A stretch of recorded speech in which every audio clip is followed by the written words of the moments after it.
What's going on, everybody? It's Joel here, and today we're going to be taking a look at the Beast Mode Nano 9s. So these are one of the latest colorways, one of the latest packs, whatever you want to call it, and they have a significant change to them, unlike the other colorways that come out. These ones actually have a different upper. From what I gather, it's going to be limited to these two shoes. I don't think they're going to add this to the rotation or make any more colorways based off of this, but who knows? I don't know. They might do that in future models. Maybe, I guess, depending on how well these shoes do. And right away, the key thing that's missing is the stretch flex weave. Instead of that, we have the woven jacquard upper that was found on the women's Grace TR and the Speed Her. And I did actually review the Grace TRs. I thought they were okay. They were a little weird feeling. In those shoes, the jacquard fabric was a little tough. It kind of had little weird flex points to it, and I didn't think it was the greatest material. It was okay. It's pretty much the same in the Beast Mode Nano 9s, with a little bit of an upgrade, and I'll touch on that in just one second. So, key differences here, and let's get a normal Nano. So this is a flex weave Nano, right? So we have flex weave pretty much all throughout the upper. There is the booty that has not changed on the Beast Mode. There is still the booty on the Beast Mode one, but otherwise the upper material differences: jacquard, flex weave. There are two actual fabrics to the upper of the Beast Mode. There's like a more of like a thicker woven material at the back part of the shoe, and then there's like a more smooth material that is around the midfoot to the toe box of the shoe, and then there's panels on top to give it a little bit more rigidity in certain areas of the shoe. The vector is laminated, so it kind of has this little like covering over it. I don't know if that's supposed to be for durability reasons, but for whatever reason, it's there. The laces are not too different. They have a slightly different pattern, but really that's not too different.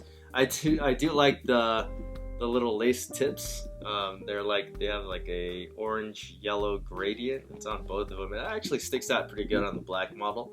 The black is pretty much your almost triple black. This could have been there for real triple black because the vector logo is actually black on this one, but there is that black or yellow on the bottom of the shoe, and then there's yellow inside the shoe. Very close to being a triple black, but not quite there. Which one do I think is a better looking shoe? I really like the black one, but I think the gray one has more character to it. If you were to see the black shoe from far away, it just looked like any other black shoe. And that's primarily the reason why I don't really care too much for black shoes. But I will admit, the black one, when you're like looking at it up close, all the different textures and patterns to the new jacquard upper make it look really cool. So I don't think you can go wrong either way with either of these colorways. I do like the way that the gradient kind of works on the gray upper. So that's why I have chosen the gray upper as the one that I was going to keep. And I'm just going to send back the black one. But anyways, talking about the differences in the upper. It's a little bit more stiff feeling, but otherwise there isn't too much of a difference to the flex weave and this one. As far as like, I would say performance goes, the upper is a little bit more stiff. It makes the actual shoe feel a little bit more stiff because of that. You're going to notice that on kind of like the side walls of the shoe. Some people say it feels more narrow. I don't really see that. It might just be from the upper being a little bit more stiff. Another thing about the shoe is that it does run quite a bit big. So if you, and the Nano 9 already ran big in the first place. So for the Beast Mode Nano 9s, I probably should have sized to a 9.5 compared to the size 10. This feels pretty much like a size 10.5. I would recommend pretty much anybody to size these half size down if they want their true to size fit. So I totally finished filming and I realized that I forgot to go back to what I said that I was going to go back to when I was talking about the upper of the beast modes and what made the upper of the beast modes better than the Grace and the Speed hers. So if this looks a little off, like the camera angle's a little off, it's because I'm filming it after the fact. But going back to that, the reason why the upper on the beast modes is better is because there's an inner lining to it.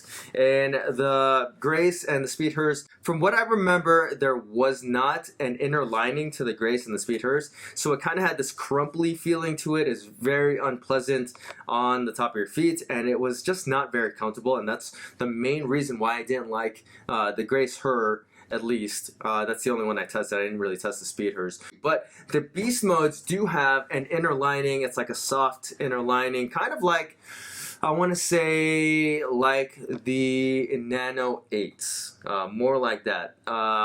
It gives you a little bit of cushion on top of your toes, but it's not a game-changing thing by any means. I still think that the normal flex weave upper is a little bit more comfortable. It just feels a little bit more flexible overall, but that's to be expected. Other than that, yeah, there's not a whole lot to talk about. The midsole is the exact same as a normal Nano. The TPU carrier, exact same as the normal Nano. These ones, like, they do have a little bit more of a rigid inside feel or in-shoe feel, but I don't think there's any real differences to the midsole or the insole or anything. It just might need a break in because, you know, obviously this is a brand new pair of shoes. But yeah, these retail for $130, so it's not different than your normal Nanos. If you wanted these, maybe just because you like the colorway, I'd say, you know, it wouldn't hurt to pick them up.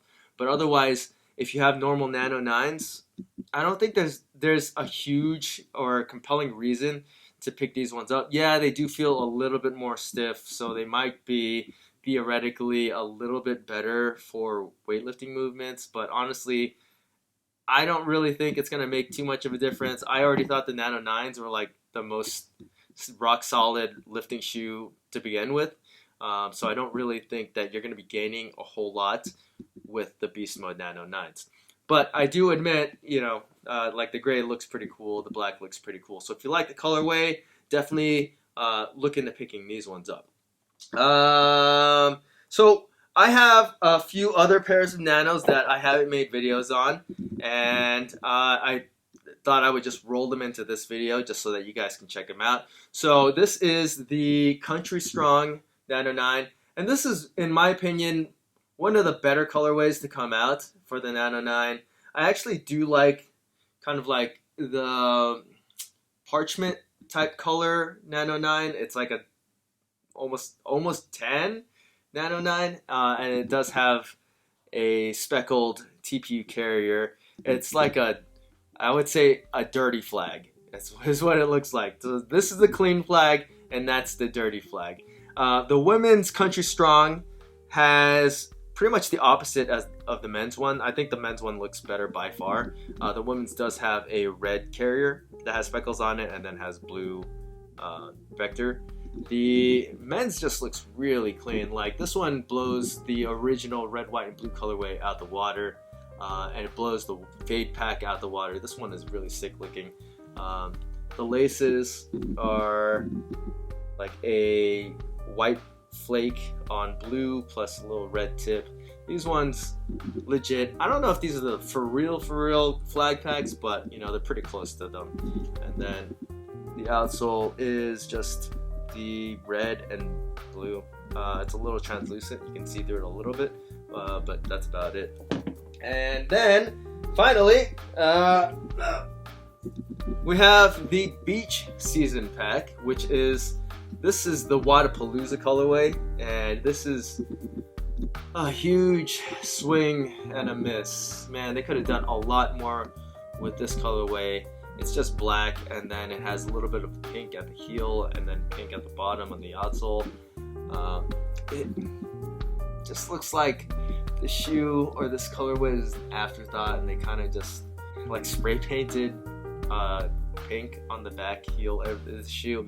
It's pretty low key, so if you like that about it. One weird thing about it is that the vector kind of has this blue look to it, but But otherwise, I mean, there's nothing defining about this one. Like, if you were to say that this was just a normal colorway and not the Wadapalooza colorway, I would totally believe you. Like, and I'd be like, oh man, that colorway's kind of whatever. I wouldn't look twice at it. But this is the beach season pack from Reebok for Wadapalooza. The women's one actually does look a little bit better. That one's got a little bit of teal in it. It's got a little bit of pink at the heel. It does have a white midsole, interestingly enough, but that one does look better. It looks like there's at least a little bit more thought put into that one. And then the legacies are actually pretty dope. The men's have like, they're white and then they've got pink on the heel and they got some teal in there. And then the women's ones are primarily pink. The whole shoe is pink. And then they have like white and teal accents. Those ones are pretty sick, actually. But yeah, that's it. This video was mainly about the beast modes. I don't know if I showed you guys the outsole, but the outsole is just black and yellow. It's not too special. But yeah, that's it. Just a colorway video today, guys. And if you guys want to pick any of these up, I'll leave a link in the description so that you can check them out. And as always, guys, please hit that like button, subscribe, and thanks for watching.